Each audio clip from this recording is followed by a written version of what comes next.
Cigarette smoking is injurious to health అని advertise చేస్తుంటారు. Cigarette smoking is injurious to play కూడా అని ఐపీఎల్‌లో చెప్పడం అనమాట.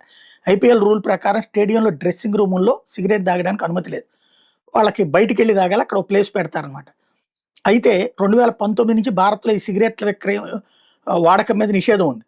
ఇప్పుడు రియాన్ పరాగ్ తాజాగా సిగరెట్ తాగాడు దీంట్లో డ్రెస్సింగ్ రూమ్‌లో అని నిన్న విజువల్ వైరల్ అయింది.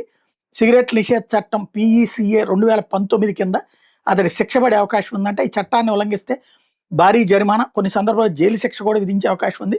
అందుకంటే ముందే ఈ ఘట్టం మీద బీసీసీఐ విచారణ చేపట్టి పరాగ్ మీద క్రమశిక్షణ చర్యలు తీసుకునేటటువంటి అవకాశం ఉందంటే ఏదైతే రాజస్థాన్ రాయల్స్ కెప్టెన్ రియాన్ పరాగ్ పంజాబ్ కింగ్స్తో మ్యాచ్ జరుగుతున్న టైంలో డ్రెస్సింగ్ రూమ్లో ఈ సిగరెట్ ఎలక్ట్రానిక్ సిగరెట్ తాగుతూ కనిపించడం, రాజస్థాన్ చేజింగ్ చేస్తుండగా 16వ ఓవర్ సమయంలో ధ్రువ్ జురేల్, యశస్వి జైస్వాల్ పక్కన ఉండగానే పరాగ్ ఈ సిగరెట్ పీలుస్తూ కనిపించాడు.